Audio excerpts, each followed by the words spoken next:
shows too. Right? Oh, damn. That is a fact. That's not politics. That's facts. That's not politics. That's hope business. Nah, That's crazy. nah, y'all niggas is That's hope crazy, business. That ain't man. politics. That's That hope man, business. That niggas is crazy, man. Different business. Talk about It's that, not yo, politics. Niggas get out It's of hope. Jim Jones wasn't trying to hear any of it at first. The moment the conversation shifted toward Dipset no longer being a united front, his entire energy changed, and you could see it happen in real time. Because for him, this isn't a topic you casually throw into a debate. This is personal. This is history. This is years of loyalty, sacrifice, shared success, internal arguments, and defining moments that built what people now recognize as one of hip-hop's most iconic movements. So when someone reduces all of that to "y'all not together anymore," it hits differently than a regular question would. The thing about the Diplomats is that they didn't arrive like a conventional rap group. This wasn't artists assembling a team for an album cycle and then going their separate ways. This was Harlem energy, raw, unapologetic, and specific, packaged into music, fashion, and an entire attitude toward life. When Cameron brought that wave to the forefront, and Jim Jones was right there building it brick by brick, with Jules Santana bringing that young star power into the mix, the whole thing felt genuinely unstoppable. That's why when people talk about the split, they're not just talking about music, they're talking about what was lost beyond the music. So when Maino starts pushing that narrative, framing Dipset as one of the biggest breakups in hip-hop history, Jim doesn't process it as just an opinion. He hears someone speaking on something he personally lived through. That's why his response snaps back immediately.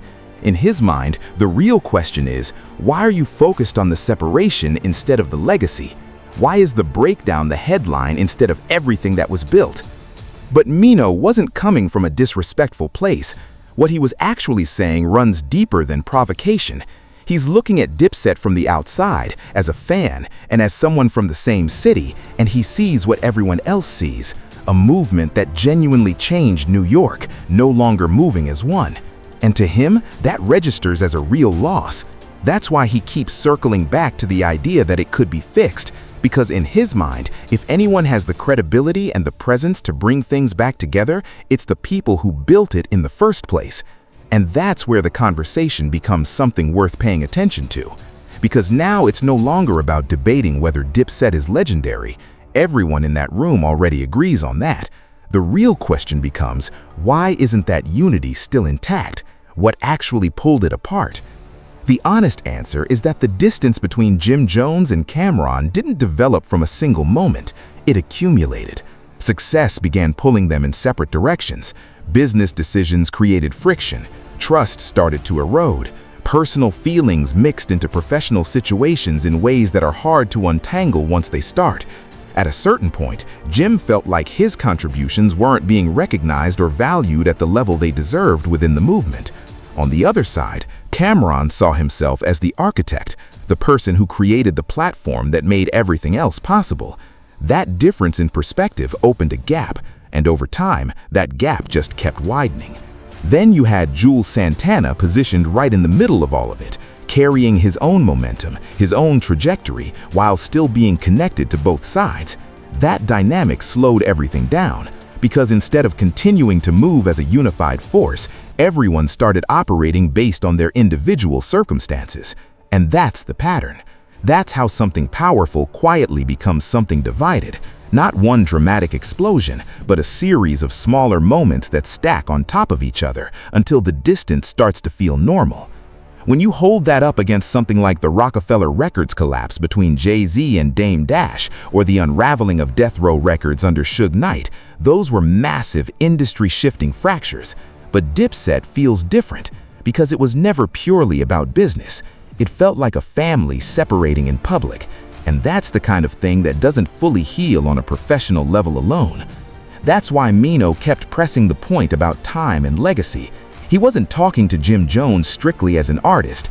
He was talking to him as someone who has the actual power to change how that story closes. Because right now, the Dipset story reads in separate chapters instead of one continuous run. And Jim's reaction in that conversation shows exactly how complicated that reality is. It's easy for someone on the outside to say fix it. It's an entirely different thing to be the person who lived through everything that broke it in the first place. Pride plays a role, history plays a role, and sometimes, even when there's no active animosity left at all, the distance just becomes familiar, comfortable in its own way, and breaking it feels like more effort than it's worth. But there's still something there, that much is clear. Because if it were truly over, if it meant nothing beyond what it used to be, there would be no reaction at all. The fact that Jim responds the way he does tells you that Dipset still carries weight for him that goes beyond nostalgia. And that's exactly why this conversation keeps resurfacing. Because people aren't looking at what Dipset was and mourning something that's gone forever. They're looking at what it still could be. That gap between what exists now and what's still possible, that's what keeps the discussion alive every time their names come up together. Nobody's asking for something that was never real. People already saw the chemistry. They already witnessed the dominance. They know what it looked like when everything was clicking. So when Maino keeps pressing Jim on it, it's not wishful thinking or empty nostalgia. It's coming from the very specific knowledge that this isn't an impossible ask, because it already happened once before. It's unfinished. Jim Jones understands that. But from where he's standing, it's nowhere near as simple as it sounds. Because when you've built something alongside people, poured years of your life into it, and then watched it slowly come apart, you don't just snap your fingers and put it back together. There are conversations that never reached a conclusion. There are moments that still sit quietly in the back of your mind years later. And even when time has passed, those things don't simply vanish because someone tells you it's time to fix it. At the same time, Jim isn't completely closing the door either, and that's what makes the exchange genuinely worth watching. He's defensive, he's reacting, but he's also listening. You can see both happening at once, and that's where you sense that a door is still cracked open, even if it's nowhere near wide open. Because if there was truly nothing left to discuss, he wouldn't entertain the conversation at all. The reality is that groups like the Diplomats don't fracture because of a single argument. They fracture because too many things go unresolved over too long a period. And once everyone adjusts to moving independently, coming back together starts to feel like stepping backwards, especially when each person has spent years constructing their own identity outside of what they originally shared. Jim Jones built his own brand. Cameron carved out his own lane entirely. Jules Santana had his own path, even if it didn't reach the heights people anticipated. So a Dipset reunion isn't just about getting in the same room. It's about aligning three separate lives that have been running on their own for a long time. That's exactly why Maino's message about time lands differently than the average reunion plea. He's not talking about chart positions or money. He's talking about legacy. He's essentially asking, when everything is said and done, what carries more weight, being right or being remembered together for what you created? And that's not an easy question to answer, honestly, in real time in front of people. Because pride doesn't dissolve just because the message sounds right. History doesn't reset just because the fans are asking for it. But hip-hop has seen people come back from worse. Even after everything that unraveled between Jay-Z and Dame Dash at Rockefeller, there have been moments of acknowledgement, not a full reunion, but enough to show that respect can outlast conflict. Other groups that carried real tension between members have softened over time, not always fully repaired, but enough to demonstrate that the relationship meant something beyond the business. That's why Dipset always feels like it's one real, honest conversation away from something shifting. Not because the issues weren't serious, but because the foundation underneath all of it was strong enough to survive them if the right people sat down without outside noise in the room. And that's what Maino kept circling back to in his own way. That idea of just needing a few minutes to actually speak. That line sounds simple on the surface, but what it really means is that somebody just needs to break the ice. Somebody needs to be willing to sit down, no cameras, no ego, no audience, and actually clear the air. Because once that happens, everything else becomes more manageable. The music can come after. The business arrangements can come after. But if the personal relationship gets even halfway repaired, the rest tends to follow naturally. Right now, Dipset exists in pieces. The legacy is visible. The music still hits. The influence never really left. But the unity doesn't look the same. And that's precisely why people keep framing it as one of the most significant breakups in hip-hop. Not just because it ended, but because it never received the ending it actually deserved. There was no final run that tied everything together, no clean conclusion, just growing distance, scattered moments of tension, and occasional glimpses of what still exists between them when they're in the same space. And for Jim Jones, that's where the real internal conflict lives. On one side, there's everything that happened, every reason things went the direction they did. On the other side, there's the undeniable truth that what they built together was bigger than what most artists ever get to experience in a lifetime. That's not easy to hold at the same time, especially when you spent years defining yourself outside of that original circle. Meanwhile, Cameron has always been someone who moves entirely on his own terms. That quality was part of what made Dipset as dominant as it was, but it's also part of what makes reconciliation harder to navigate. Because when everyone involved has a strong personality and a clear sense of their own position, somebody has to make the decision that the relationship matters more than being right. That's a hard ask for anyone. It's an even harder ask when both sides have legitimate reasons for feeling the way they do. So when Jim reacts the way he does in that conversation, it's not simply anger or defensiveness on display. It's layers, it's pride, history, unresolved emotion, and the full weight of knowing exactly what's at stake if things stay exactly as they are. Because Dipset's story doesn't feel finished, and for everyone who lived it, and for everyone who watched it, that unfinished quality is still the loudest thing in the room. And that's what separates this from every other hip-hop debate. This isn't really about ranking breakups or measuring Dipset against Rockefeller or Death Row. This is about a situation that still has a genuine chance to be rewritten. Because the truth is, Dipset doesn't need to prove anything to the culture. That part is already settled. The only real question left is whether they want to add another chapter or leave the story exactly where it stopped. And based on that conversation, it doesn't feel finished. It just feels like nobody has taken that final step to sit down, speak honestly, and decide what actually matters more going forward. That final step is always the hardest one, because it requires somebody to lower their guard first, not for an audience, not for cameras, but in a private space where everything gets put on the table without performance attached to it. That's what Maino was really pushing for without spelling it out. He kept bringing it back to something stripped down. Just let me speak. Because sometimes one real, unguarded conversation is all it takes to shift the direction of something that's been stuck for years. The complicated part is that when you've operated at that level of success, every unresolved issue carries more weight than it probably started with. Small disagreements grow into significant fallout because money is involved, influence is involved, and people on both sides are continuously feeding different versions of the same story. By the time things fracture completely, it's rarely even about the original issue anymore. It becomes about everything that layered on top of it over time. That's exactly what unfolded with the Diplomats. It wasn't one specific moment between Jim Jones and Cameron. It was accumulated layers, communication slowly breaking down, trust gradually shifting, outside voices shaping decisions, and both sides feeling the pressure to stand their ground.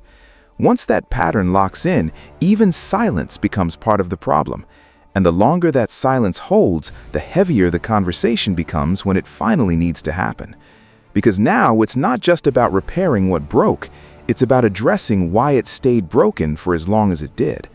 That requires a different level of honesty, and not everyone is ready for that, especially when pride has been a companion through all of it. At the same time, the culture hasn't released its grip on Dipset. Fans still talk about them like something active rather than something archived. The influence still shows up in new artists, the style cycles back. That kind of staying power doesn't come from groups that were just good. It comes from groups that genuinely moved something in the culture in a way that left a permanent mark. And that consistent presence in the conversation keeps the pressure alive, the quiet suggestion that maybe there's still something left to do together. That's why every small moment carries significance. A mention in an interview, a shared stage, even a heated exchange like this one, because it all keeps the possibility from disappearing entirely. And for Jim Jones specifically, that's where the real decision lives. Not in what happened before, but in what he wants the next chapter to look like. Because his voice carries real weight. If he genuinely decided to push for a sit-down, it would be difficult for anyone involved to dismiss. The same applies to Cameron, At this point, it's no longer about who was right, it's about who's willing.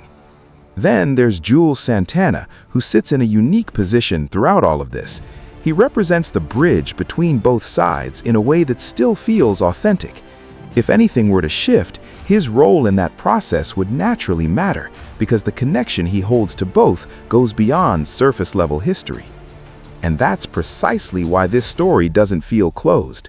Most hip-hop breakups eventually reach a point where nobody discusses fixing it anymore. It simply becomes history, filed away and accepted. Dipset never fully arrived at that point. It exists in this in-between space, fractured but not gone, separate but still connected in ways that keep surfacing. That's genuinely rare, and it's why conversations like this one don't feel like repetition. They feel like continuation, like the original conversation never actually ended. Maino's message at its core wasn't complicated. Life moves fast, legacy outlasts everything, and some things are bigger than whatever originally caused the split. Whether that message ever translates into real action is a separate question entirely. But one thing holds: as long as there's still emotion when the topic surfaces, as long as there are reactions like the one Jim Jones had, the door isn't fully closed. It's just waiting for someone to decide to walk through it. And that's where it gets even heavier, because accepting that the door is still open also means accepting that walking through it requires revisiting everything that people spent years trying to leave behind. For Jim Jones, that's not simply about showing up and making music again. It means occupying the same space as old tensions, old misunderstandings, and moments that were never properly resolved. It means confronting the fact that time didn't erase any of it, it just pushed it further back. And sometimes that makes the return harder, not easier. The same weight exists for Cameron. When you've spent years constructing an identity outside of something, returning to it demands a genuine shift in mindset. Not pretending the past didn't happen, but consciously deciding whether those things still deserve to shape the present.